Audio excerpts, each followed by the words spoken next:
Hayley Frost. I'm the Head of Clinical Support at Health Assured, and today I'm joined by Andy Lang of Money, and we're going to be talking about money. So we have done a session already, an episode, whatever you want to call it. They feel like kind of coaching or counselling sessions, they do, don't they? Anyway, so thank you for coming back again. No problem. I really appreciate that, and I feel like I'll be getting you to come back, time after I enjoy time, so again. That's fine. It's becoming really, really highly requested financial support of any kind. And whilst we can't go out there and pay people's bills for them, we can definitely give some pointers, and you're the best person to help with that. So thank you. No problem.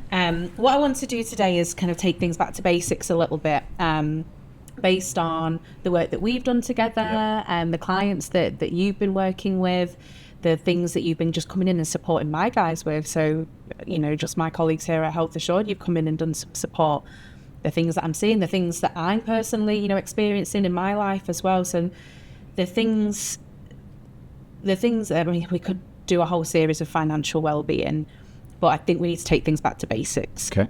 People are worried about the cost of living crisis. I think as this episode airs, we're probably still early on into 2024.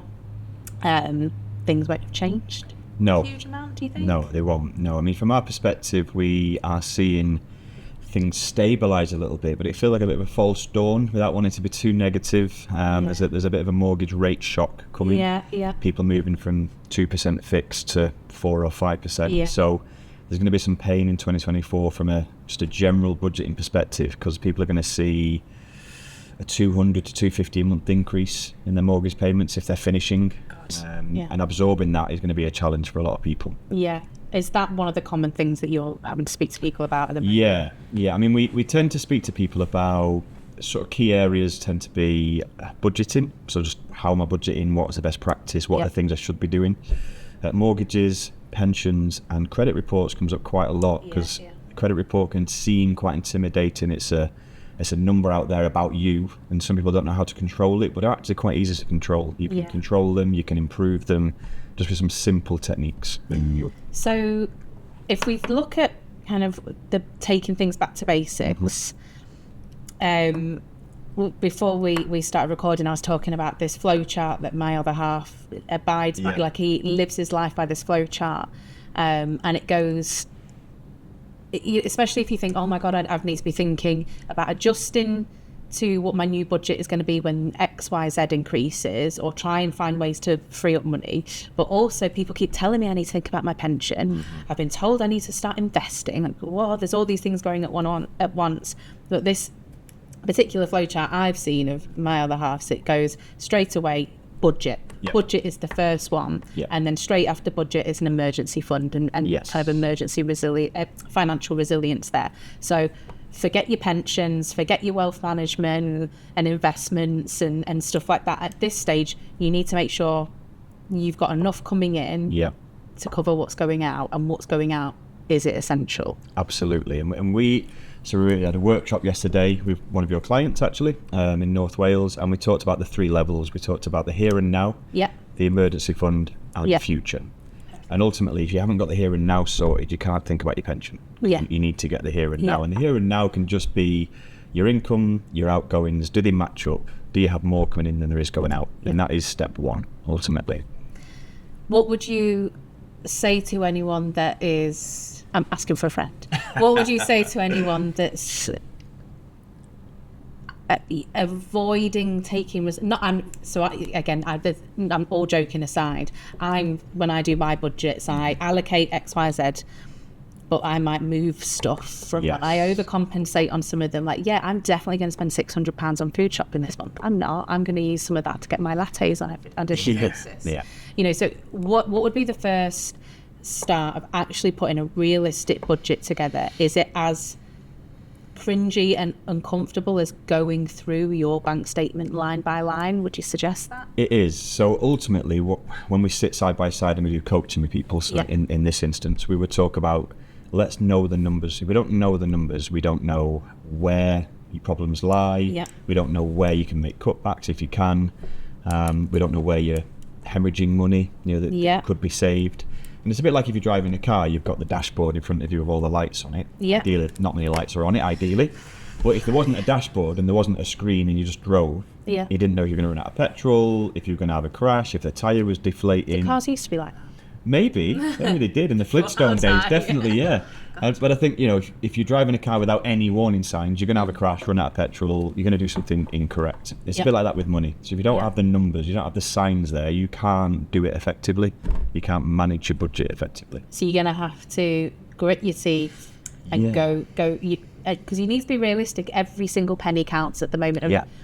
I say at the moment, it's been that way for minimum 12 months. Yeah, now. and again, yesterday we sat with somebody and they said, well, I did a budget on Excel, and you can do it any way you want. Pen and paper, really old school. Excel, there's tons of apps out there. We've got our own budget page, a budget sheet you can use. And this person said, I sat down, I did my budget, and I had no idea that my excess money, my spare money, was £280. I thought it was much more. And she was spending £150, £200 on a night out. So half of her spare money was going on one night out, which I had no idea that that's all she had. But then when she went through the numbers, you can then see some patterns. Yeah. And those patterns tend to be excess spending on things like coffees. And we use this as an example. Yeah. You mentioned it already. Yeah, absolutely. £3.70, the average Starbucks coffee. If you have one a day, people have more than that, but you have one a day, that's £80 a month. Oh my God. Just on a coffee. We when we came and did the session with some of the team here, we talked about those avocado smash breakfast people have at a weekend. Yeah. They're £10 to £15. Yeah. You have one of those a week, that's £45, £50 a month just on a breakfast. So just on those little that you don't think, you might even say, £3.70, that's quite cheap actually for a coffee. Sometimes I get stuff delivered, to the office if we're feeling, But it's cold outside, so... And all of a sudden you spent £20 on getting 3 coffees delivered, and you're like, oh gosh. So £3.70, you think, you know what, that's a bargain. There's something really psychological about that. So you don't think anything of it, or you think it's spare change because you're not seeing hundreds drop in your bank account. And it's about a balance as well, because one of the things that when we do the workshops and webinars, we're not sort of preaching that you can't enjoy your life and you can't spend money on nice stuff. Yeah. It's about having a balance. So if you've done your budget and you know you can afford it, fine. If that's where you want to spend your money, that's your money, spend it. Yeah. It's for those people where they're struggling to save, they've not got the financial resilience they want. Yeah. They've maybe got a car, or they want to improve the car and they want to try and make some changes. They've got some goals they want to achieve. Yeah. Knowing your numbers is the first place to start, so you can then start making better decisions about where you spend your money. Thinking about knowing your numbers, so I feel very, very fortunate, stable income and so on. And there are individuals out there where they are not in a position at the moment where they are buying their coffees every day. They're not. They're already not getting those smashed avo, breakfasts and stuff. If that is the case and they are scrimping, because their energy bills increasing, their mortgage rates increasing, landlords are being screwed over by their own mortgage rates. So as a result, they're having to increase the rent. What are some kind of suggestions for those individuals that aren't able to cut much more because they're not already having to get those luxuries? Yeah, so that's where, again, using a budget helps, because you can look at the priority bills and look at what has to be paid. Yeah, yeah. And then you can start to look at the things that you've maybe got a bit more flexibility in. Yeah. And it sometimes will come to a point with people where when they look at everything, actually nothing can get cut back. Yeah. They have to start thinking about not paying certain items and not paying certain things. Yeah. We do see a trend, people prioritising the wrong bill sometimes because they don't know the consequence of not paying. Yeah. A good example of that is Sky tends to be one that everyone pays because that's their entertainment. That's what they watch on a daily basis. And people will pay that and not pay, say, council tax or water. But those things are priorities, and the consequence of not paying council tax in a really severe manner could be prison. It could be going to court. It could be attachment of earnings on your wages. So there's certain things that you can then do to make reduced payments to items like credit cards, store cards, loans. You can speak to your creditors. Yeah. We've both worked in debt advice in the past. We've seen some pretty really bad situations.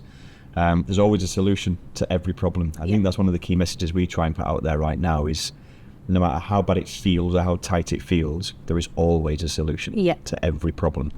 And it might be as simple as ringing your creditor and explaining, I need some breathing space. Yeah. You know, and that's a genuine thing that's been brought out. That's legislation that sits there now. You can talk to your creditors, you can agree, they're going to freeze things, give you some breathing space, payment holidays, and you get away then through that period to a point where you can start to get back on track. Yes. You mentioned priority bills. Yes. For the benefit, I mean, I know what priority bills are, having our previous, line of work.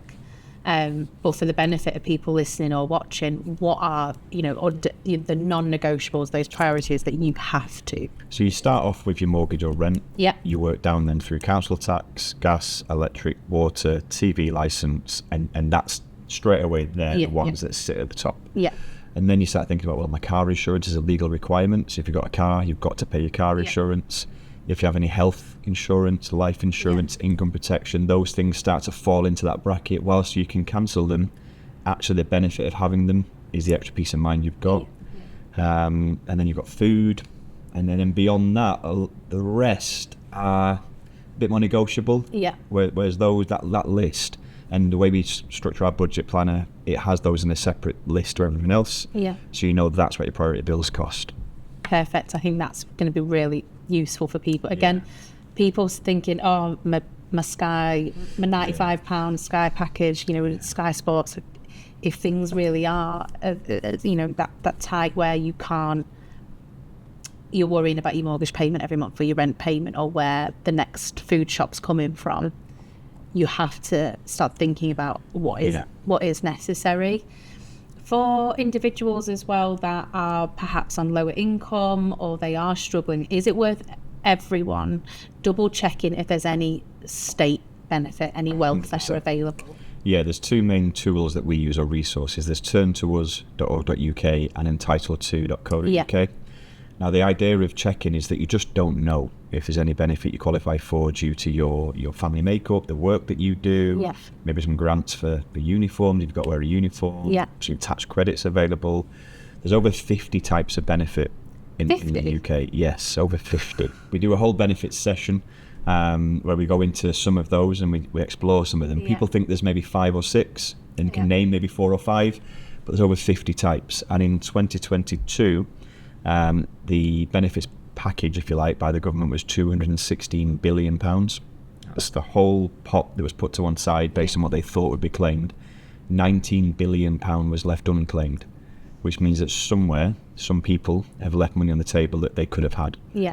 Particularly relevant for families. So people with children, Yeah. there's lots of things out there that you can do to help with childcare costs, which is massive. Would you recommend that, just to cover all bases, anyone that's starting to look at their budget in more detail and taking things seriously from financial resilience and things, they double check? 100%. Even regardless of their status and, just double check if there's 50, that's outrageous. Yeah. I mean, I had no idea. There's loads. And then it's not just benefits, you've also got the ability to have a different tax structure. So if you're in a married couple, for example, you can gift some of your tax-free allowance to your partner if you're on a lower income, which allows then you to save a few £100s here or there from a tax perspective. I think it's £1,260 you can gift to your partner if you're on a lower income. Make a huge difference. Huge. If you're, if one of you's much lower, lower earner there. And you're working from home, you can claim back some tax on that. Yeah, because you're using your heating, you're using your own electric. Yeah. So you can put some tax claims in for working from home, uniforms, travel, all those things can be looked at. Yeah. So we talk about maximising income. They're the ways to maximise it. Yeah. There's people that have gone a bit more extreme and got side hustles and weekend jobs and online TikTok and stuff. And that's great, but that's not for everybody. Yeah, and it's also not sustainable. There's no guarantee with that. And also you've got to think about balance. So side hustles, like I love that approach and that attitude and that kind of work ethic, but you will burn yourself out. Yeah. Or you're likely to burn yourself out, especially. And what you don't want to impact is, if you do have paid employment, anything impacting that, because that is your stable income. Yeah. That is where your, sick pay cover is coming from, and your pension, perhaps pension contributions and all the benefits and perks. If you start hindering that main line of employment, you don't want to do that. That's your lifeline, essentially. Yeah. Okay, so it's stripping things back to basics. So far, we've got double check any other additional incomes that you might be entitled to through state benefits, welfare system. And just to highlight, absolutely no shame in that. No, and there should not be the stigma that there is. No, and that's the pattern again that we see. We see working families, where both parents are working. They've got, say, 2 children. If you look at the average demographic, and no children are in care in terms of a nursery or school, they would qualify for something. But maybe they think, well, I'm not going to get benefits because there's a stigma and a taboo attached to it. Absolutely not. And the 2 websites I've mentioned before are very easy to use. You punch your information in and it starts to tell you what you may be eligible for, if anything. So it's dead easy. And also, some people, I would suspect, and I think I've seen this before, they go, there are people more deserving than I am. I don't want to take from them. I'm sorry, £19 billion. It's a lot of money. Not get touched. Yeah, it's a lot of money. So go for it. There is no shame there. You are not robbing from anyone to be able to do that. No one else is not going to be able to attain their benefits. They're entitled to it because you are. Just go for it and see. Absolutely. If you take, get anything that you are entitled to. So we've got that. So looking at maximising those additional, income streams, so really sitting down and facing a fear. It could be a fear. It is for a lot of people. We know that. And go line by line. Don't think, I think I spend approximately £200 on petrol every month. Yeah. Look at those transactions, and so you're going to have to pore over it. I'm going to do that. It's going to be my, I know this is going to air next year, but we're coming up to Christmas in a couple of weeks. That's going to be my in-between Christmas job. Yes. Can't wait. This life admin, as we call it, it's not very exciting. I've got some life admin booked and I've got to look at my pensions. I've got pensions all over the place. Not very big, unfortunately, but I've got to go and find them, pull them together. I need to do that as well. Yes. Oh my gosh. So we'll talk about that later on if you want. Yeah. But, the sort of life admin, as we call it, can be boring, it can be dull, it can be hard work, but putting aside an hour or two with a coffee and a laptop and just doing it is key. I think you feel cleansed, I think it'll be, that's what I'm hoping for. Yeah, you will. Or shame just crying in the corners to my partner, don't judge. I spend £1 million on lattes at the co-op. So taking a good look, sitting down and just get cracking on with what you've been putting off. Because, speaking from experience, that's something that I do. And I need to go through line by line, looking at your priority bills, then looking then at everything else. And don't prioritise just yet. Looking at your investments and your savings stuff, look at the incoming and outgoing, what is left over then. Absolutely. After your bills, your roof is over your head, your car is able to drive, and food is in your belly. Yes, and then what we find is that there's a real big pattern. We talked about it offline a minute ago, that there's so many subscriptions now. Oh gosh, Disney, Netflix, Amazon Prime, Audible, Spotify, Apple Music, iCloud, Story. Yeah. You name. I must have 8 or 9 regular subscriptions that I pay just off my debit card. And that's the trick, because if you sat down and went through your bank statement and looked at direct debits and standing orders, added those up, you're probably missing a couple of £100 in subscriptions because they come off your debit card. So you need to look at your bank statement and have a look at regular card payments, and then look at the ones you don't use. And I'm guilty of this. So New Year, New Me, at the start of Jan, I'm going to get more books. I'm going to read more books. I'm going to educate myself. And I signed up to Audible, £10 a month. I'm 10 months in, not a single book has been listened to. So £100 has been spent for not a single book. So I cancelled it in October, 10 months of payment, and I'm like, why did I just waste £100? When we sit with people and we do side-by-side coaching, people have 2 to 3 unused subscriptions on average. Yeah. And they're only going up. They never get an email saying it's gone down in price. So just last week, Netflix emailed, I think mine's gone to £18 a month, my Netflix now. When I started, it was £18? Yeah. Well, the nephews are on it, and there's about 20 screens on it, I think. Everyone hacking my account. But when I started, it was £8.99. It's now £18. So over the last 2 or 3 years, they just creep up bit by bit by bit. And if you've got 2 or 3 not being used, there's probably £30 to £40 in unused subscriptions there. And that 30 to 40, if you're not already in a deficit when you're doing your budget, that is where you can start possibly thinking about, I want to start thinking about a cushion for next year. Yes. So, I'll talk very briefly. We spoke again before we kind of went live. I had a series of things all go wrong, and like I mentioned before, at the point of recording, we've got Christmas in a couple of weeks, as I have done for all my adult life, saved all my present by until the payday before. Yep. And then as we got paid, my car battery went, and there was £330. And I thought, oh my God, I've done this. And then I had a bit of a meltdown to my fella and said, this cannot happen. This time next year, I can't have Groundhog Day with this. I need to start thinking about a small cushion for some kind of resilience there, because you once told me a stat about financial resilience, and I'm like, that long? Wow. It's a frightening statistic. It's from a Legal and General study that was done called Deadline to Breadline. And it is a scary stat, and it's that the average UK adult has just 19 days worth of savings for costs saved up, so a buffer. If you think about people losing their job on a fairly regular basis, that means by day 20, they're at the point they've got zero, and they're using overdrafts, credit cards for petrol, to get to job interviews, whatever it may be. We've got as a nation 19 days buffer. It's nowhere near enough. No. And we need to get to 3 months ideally. Yeah. The ideal emergency 3 months fund. is ideal. Yeah. If you can get... So step one, we do your budget. Yeah. And you work out the here and now. Yeah. Make sure the here and now is locked down and it's working for you. Yeah. You'll then know what your outgoings are. So let's use a nice easy number for my maths. Yeah. So let's say it's £1,000 a month of your outgoings. Yeah. You want to try and get to a point where you've got £3,000 saved up.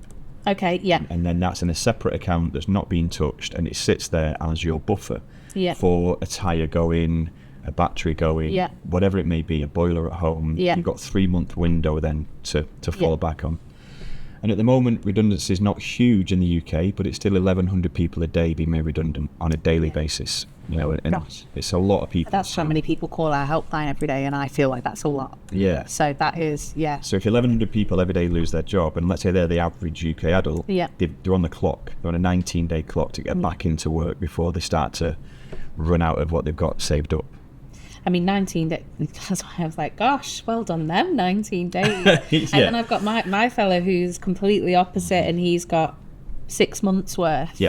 But, you know, to do that, he switches off the Wi-Fi router at night and stuff. He's so frugal. Super diligent. Oh, my goodness, to a T. Yeah. And then I'm so whimsical and aloof about things. Like, The whole lights, the house is lit up. Yeah, and he's like, Kaylee! And he's chasing me around the house, and you're shutting everything off as I'm leaving. I can relate to that a little bit. So I think if you're in a position where so you've got everything that you've got coming in that you can, and obviously, I mean, this is a whole separate separate piece, but start thinking about how can I start having those maybe awkward conversations at work. You know, what opportunities are there? What do I need to do? You know, I can do a whole other episode on that about how to have difficult conversations as well. So maximising all your income, you've started your budget, and if you're not in a position where you're in a deficit and you've got everything where minimum payments and stuff like that are being paid, and you're starting chipping away at debt, would you advise someone, and this is a really generic example, but would you advise someone to start thinking about putting that little bit of a cushion in place? And it's not going to be 3 months overnight. it won't be, you know, it'll take time to build. I guess if we look at the example a minute ago of somebody cancelling some subscriptions they don't use, so me cancelling Audible, that £10, I haven't then reused it. It's just been absorbed into my daily costs. Yeah. But if it was, say, 2 or 3 subscriptions, then it added up to £30-40 that you weren't missing because you were already paying it, set up an order to a savings account for £30-40. Yeah. And then you're just saving the money that you were wasting on things that you weren't using. Yeah. And within a year, that's £300 or £400 saved up. And it just starts to snowball that way. In my situation, that would have been the car battery sorted, you know, and I've not even noticed, you know, that accumulated. That's it.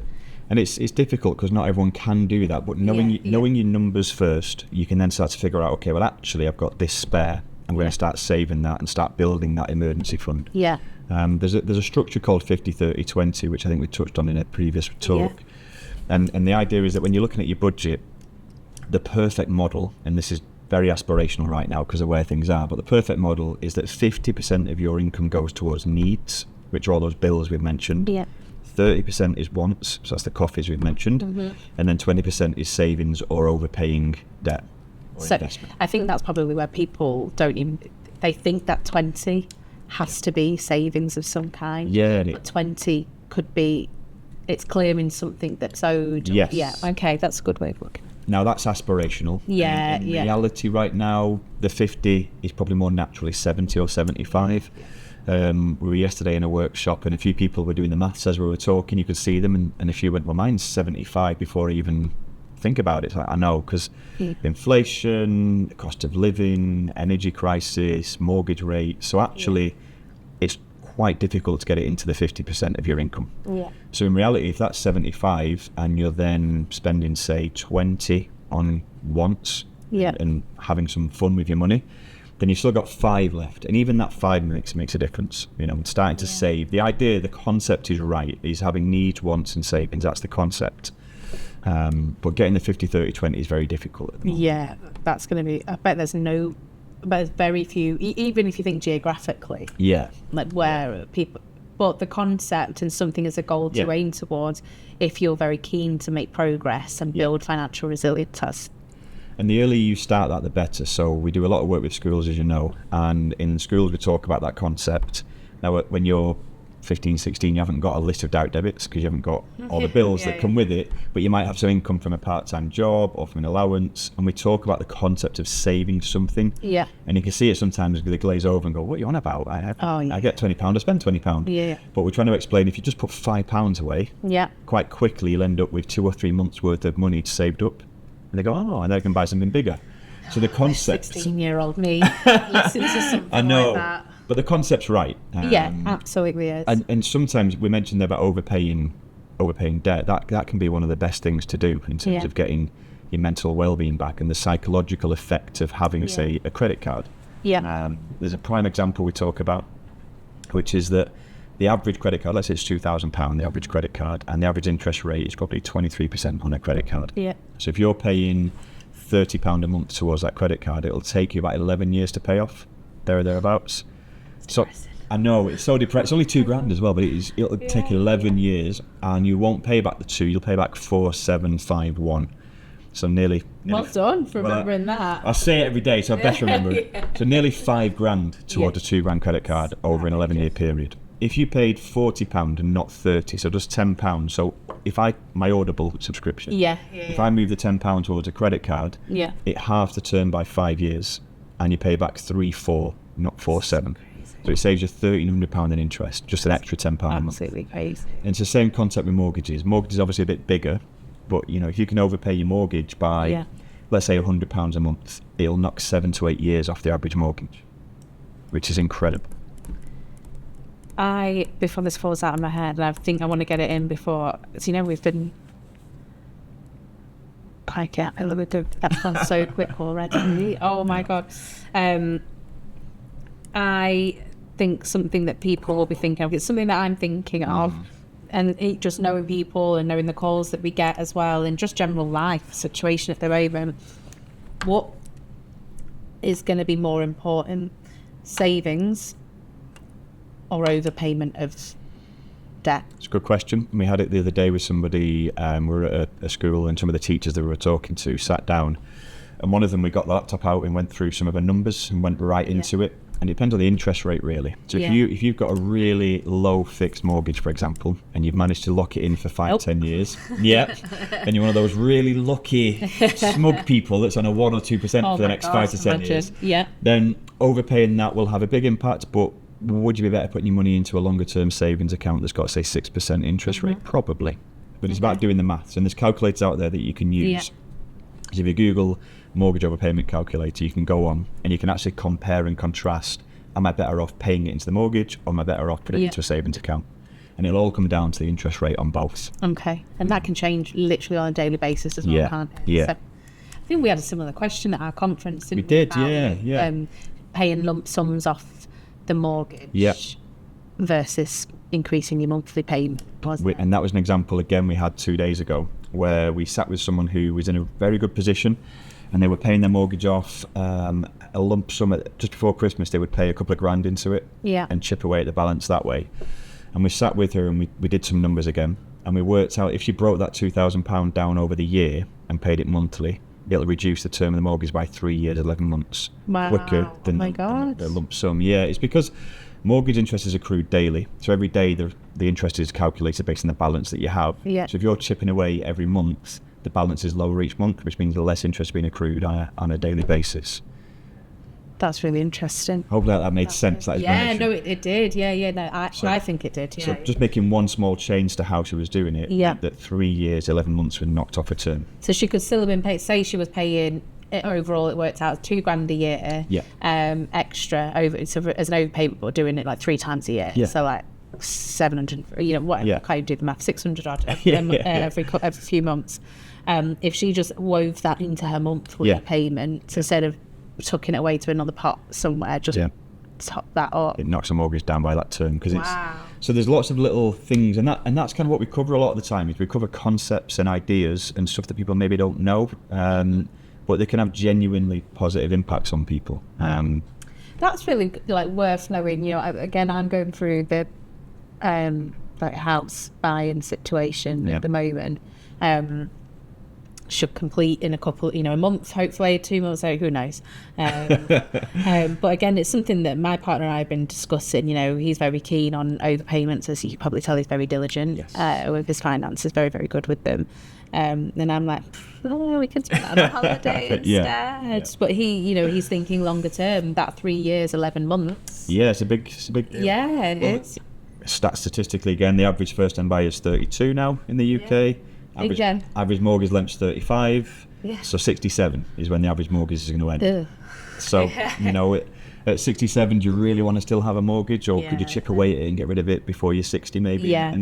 And they're the things that people need to think about, I guess, once they've got the here and now sorted. Yeah. So here and now, emergency fund, and once those two things, you're at level 3 then, which is future.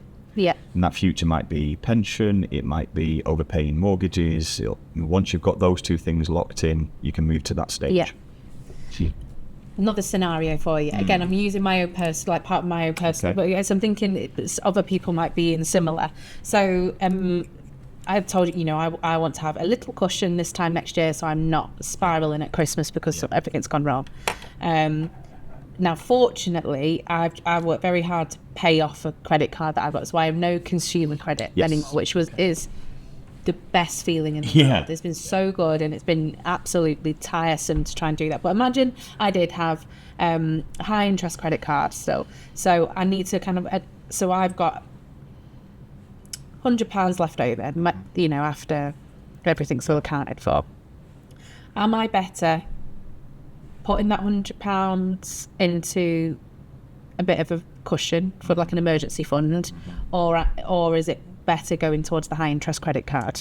I guess it depends on your psychological feeling about it. Sometimes having a credit card, people are quite comfortable with, and it's just part of their structure. So having it and paying minimum payments for them isn't a major issue.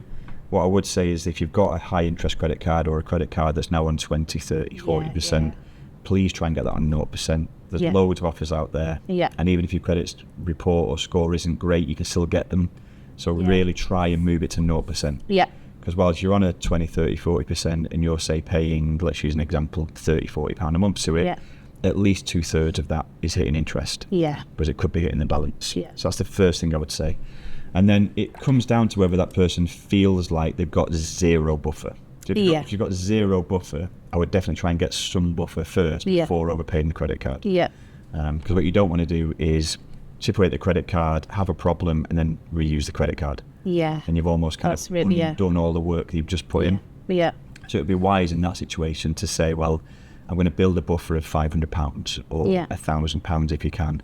Get to that point, a little milestone that you've set yourself, and then focus on the credit card and getting rid of it. And if you've still got that £100, that's that £100 every month that you've got, you could maybe reduce what's going into the emergency fund and do 50-50. Absolutely. So and that's where the money coaching comes in that we do. So we do lots of group sessions where we're presenting information, but then when we do the one-to-one stuff, we get in the nitty-gritty of, okay, I've got this credit card, I've got this mortgage, I've not got this pension, what shall I do? It's so hard to do because we're doing so broad brush, and everyone has different budgets.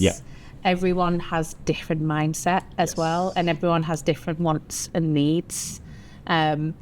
you know, someone might see that £100 in that scenario that I just bought then and be like, oh, if I save that up in 3 months, I've got a North Face coat. Yeah. You know, they might see it completely different. Absolutely. Because that's where their mindset is at, which is why it's important to sit down and don't listen. Unless don't listen to us and what we're saying now, but what we're saying is really high level, and what matters is that you start thinking about these things and building up an awareness that you want to have a shift and look at your financial situation, but you're going to have to treat it on its own merit. Absolutely. With your mindset being fed into that. I think if we look back at the example I gave right at the start about knowing the numbers is like your dashboard in a car. Yeah. Everyone drives differently. Yeah. Some people drive fast, some drive slow. Yeah. Some drive 9 to 2 or whatever it's quarter to 2 or 10 to 2. Yeah. Forgotten it that long 9 ago. to 2. So you've got people that drive in different ways. Yeah. And it's the same with money. Everyone drives differently. Everyone deals with their money differently. Yeah. So knowing the numbers first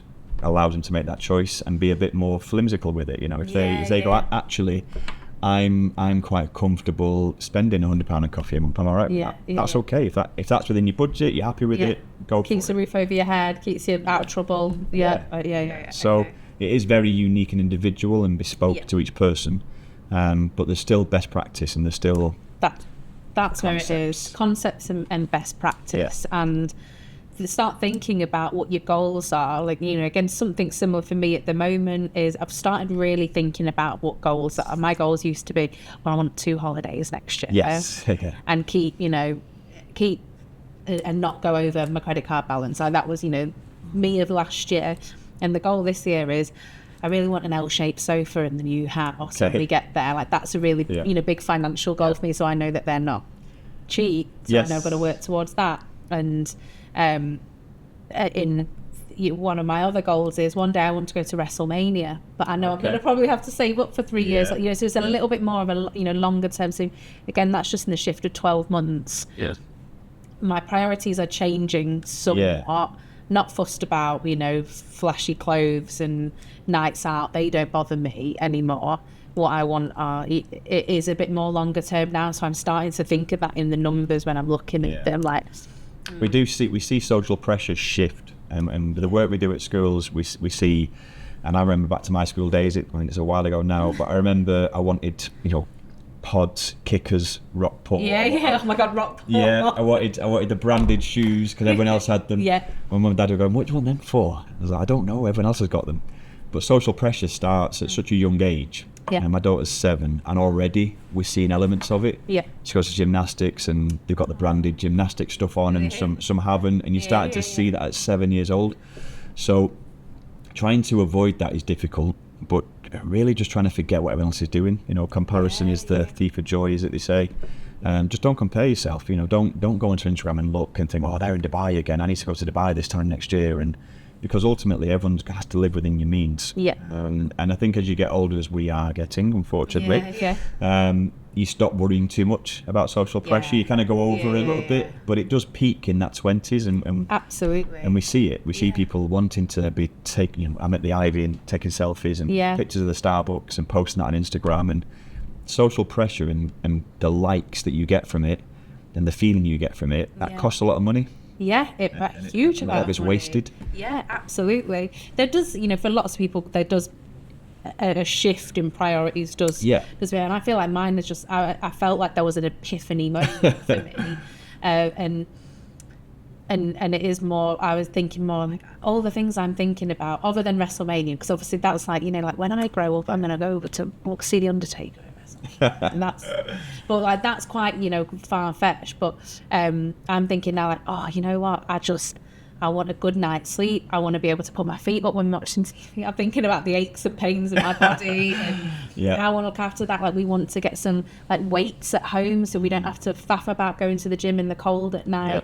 So those types of things, like comfort and long-term health benefits are where my kind of priority thing, like when I'm looking at money and stuff like that, I'm like, I would give anything for a super king bed. Like that is like, screw this, that and the other, you know, going out and doing all this like that. I'll be so happy. Absolutely. And that's where we do help a lot of people if they don't have a goal they're working towards. Yeah. It's a bit like weight loss, I guess. I'm always on a weight loss journey of some kind. But if you haven't got a goal, okay, I'm going to lose this amount of weight, and broken down over each week, it's £1 a week for the next 50 weeks, call it. Yeah. Okay.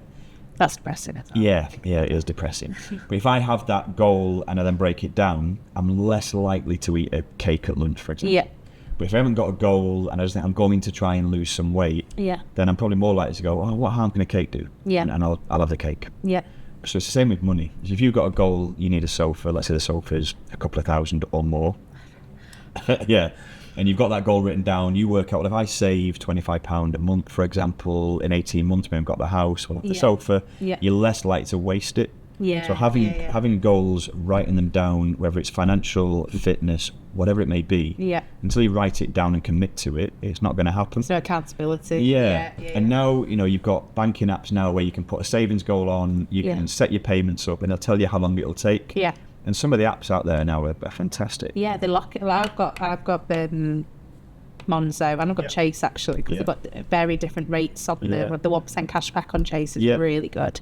Because sometimes I draw down from that and I'm like, oh, I've got 70 quid in there, that's amazing. I'll draw down from it and then get something that I wouldn't normally spend £70 on. Perhaps. Absolutely. But the pots are amazing. And then when I've got really specific things that I'm like, Kaylee, you cannot, because I'm one of those, like, put it in one side on payday, just take 30 quid from it now, got a week left till payday, I'll just take another 20. Yeah. And then there's some things I'm like, if I do not have the money for this, then I am screwed. So you lock the pot and you and you can't call anyone at some, you know, these banks. No, right? They see you can't be like, please, can you lock it, please? We call it boomeranging, when you'll throw £100 in a savings account, and then by the 25th of the month you're pulling it back. Yeah, Well, I need that. Is that what it's called? Well, we different names for it. Yo-yo saving, boomeranging. That is absolutely. The idea is a lot of people will set up an order, put it into their account on payday in the savings account, and by the 20th, 23rd, 24th, I could do with that £100 back, and it comes back in. And then that means there's no financial resilience being built, no discipline being installed. Yeah. And that's why knowing your numbers and then having a goal will help you then be a bit more disciplined. Yeah. Because you get invited to a night out and you'll think, I could, but my numbers tell me I can't really afford it. But that FOMO will kick in, the fear of, what if it's a great night? There'll be other great nights. Yeah. You know? Hangover the next day is not exactly. a great big day, yeah. But if the budget isn't there for it, having the discipline, and it can be tough because it can feel quite boring. Yeah. But saying no to something can actually be quite empowering. Yeah, it is. Yeah, really liberating as well. And like, look at me. Especially if you're someone as well. So the people that fall into these kind of traps as well, again, speaking from experience, are people that don't like conflict. Yeah. And don't like to let people down. So it's not even just the FOMO. It's they're going to be really cross at me if I don't say yes to this. Well, I'm going to end up spending 80 quid that I didn't plan for. And it's just being a bit more selfish at that point, and just going, well, actually the numbers don't stack up. I think a lot of that does change with age, though. It does. Like, I'm not speaking for everyone, but you do just want comfort, and you want to look out for number one. Yeah. No one else is doing it. You know, like, I definitely say no more now than I used to. I used to say yes to every invite. Oh my God! Because I was scared of not getting an invite again. If I got invited to a game, for example, it's like, we've got tickets, we're in a box, or like, I'll come, and it would be really inconvenient for me to go. The missus would be giving me grief for leaving her, so I would go, even though it was kind of causing me headaches, to not let that person down. Yeah. Now I'm like, no guys, it's not convenient. I'm not going, and I save a few £100 and I don't go. You just feel fantastic for it. I don't get the grief. Yeah, exactly. No, that's a really big thing. Again, I noticed that getting older, and I appreciate I'm not, I'm in my 30s, but the shift from the 20s to now. And then it's different milestones. I've noticed a big shift when we got married, and then when we had children. Your priorities just totally flipped on the head. We used to go to the Trafford Centre quite a bit. On a payday, we'd spend a few £100 on some nice stuff. I've not bought new clothes in 2 years. You can tell. You just wear money. I just wear money branded stuff now. It's cheaper. But we genuinely, the kids are getting new stuff because it's them that we want to. Money. Yeah, they're all money game as well. Yeah. But we do sit there and go, oh God, I could do with a new jumper. But the kids actually. Yeah. And then we'll see such football lessons pay for and blah blah. All adds up. And then we'll see sort of my nephew's 12, going on 13 now, and he's sat in a £300 Kenzo jumper, and I'm just like, oh my god. So yeah. Oh my god. Yeah, I haven't bought that, clearly, because I wouldn't. All happy wearing money tops. I love your Christmas photo this year. Everyone's in this colour, the money blue with the white logo. Everyone's all branded up. I love that. Like the matching pyjamas I shop. want one there. So just do it before we know, like everyone on the floor is just going to be covered in money tops. Yeah. Okay, right. So I think that's like a really good. I mean, well, I could wish we could just sit here for the next 4 hours, to be honest, because there's so much that we could cover.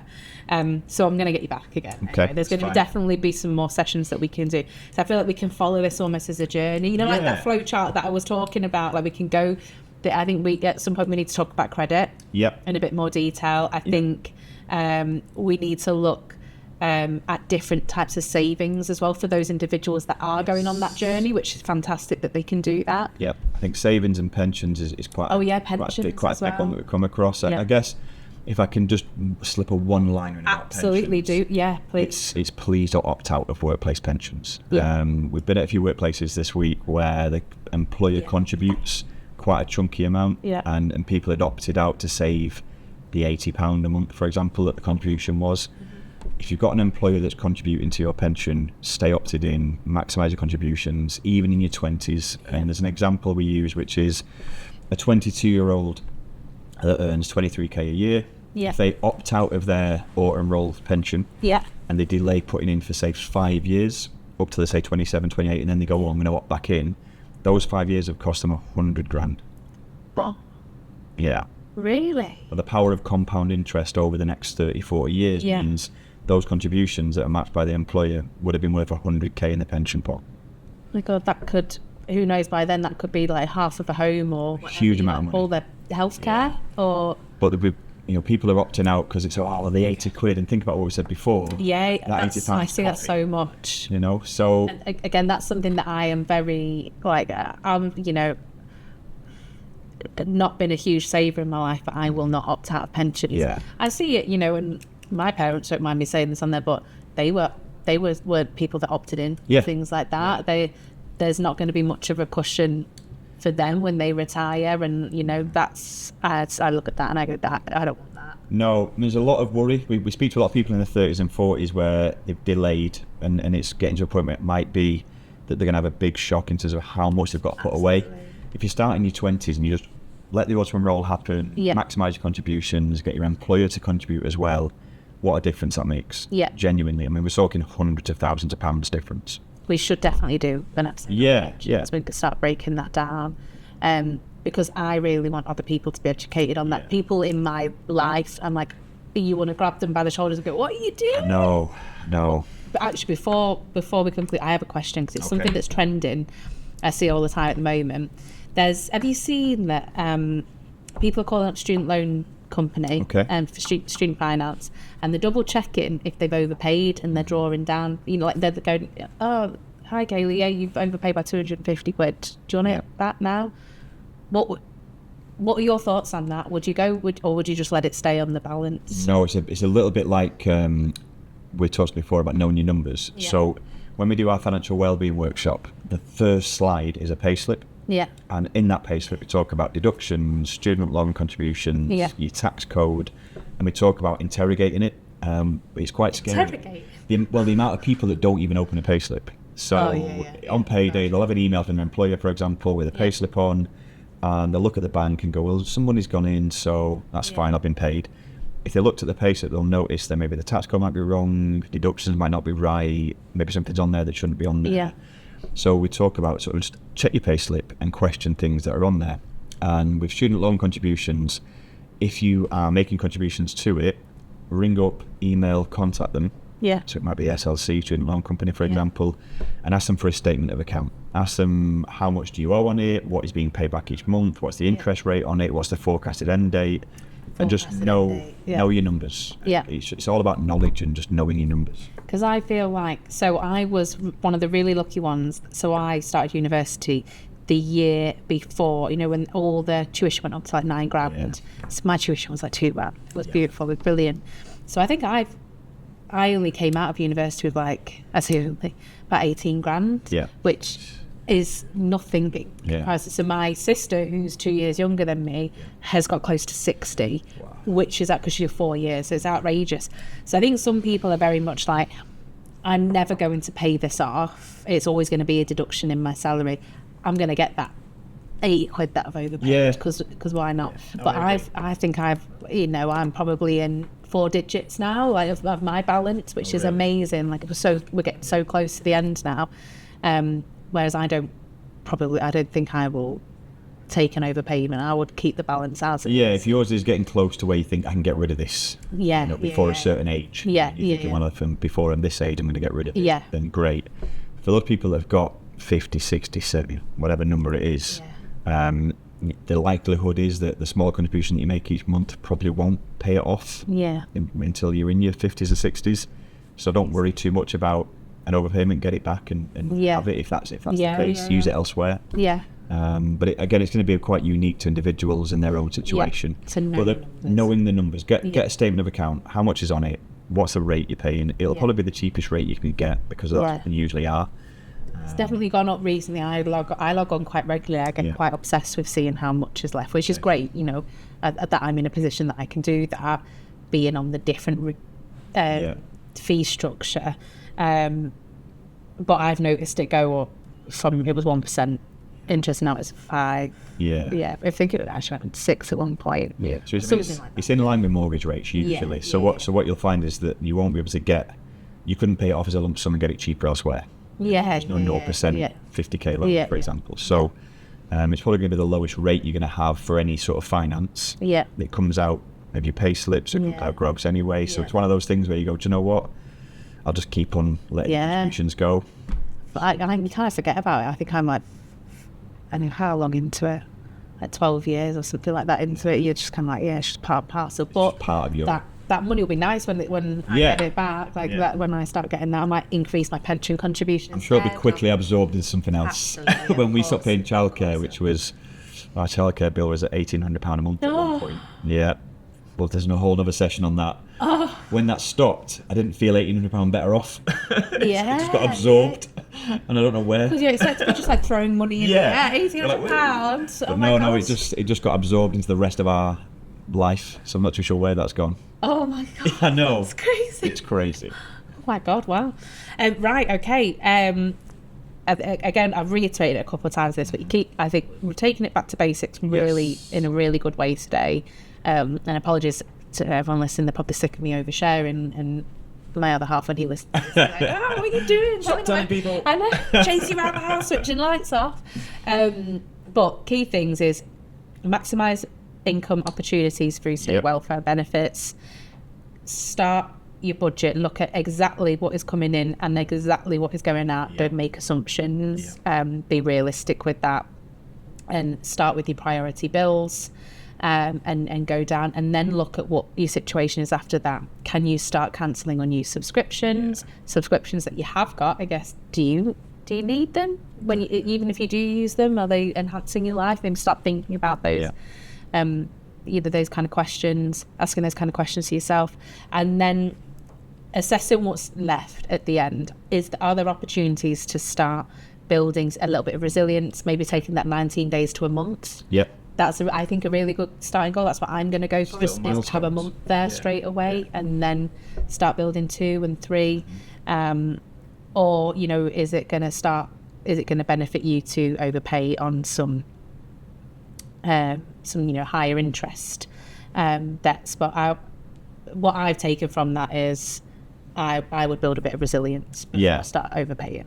Definitely, a buffer is so important, because you just don't know. I mean, you mentioned you had a car problem. I had a tyre blowout on Tuesday, so 4 days ago, and it's 180 quid to fix one tyre. That just out of nowhere, just before Christmas. So having that financial resilience and that buffer allows you not to then panic and make a rash decision, maybe like getting a short-term loan or using a credit card, and then that problem then becomes a bigger problem. Whereas if you've got a little bit of resilience there, a few £100, half a month, whatever it may be, you can absorb that problem without having to resort to using credit. I think that's a really good message. Well, thank you so much, Andy. Always a pleasure. And we'll definitely have some more sessions. Perfect. Brent? Thank you. Thank you.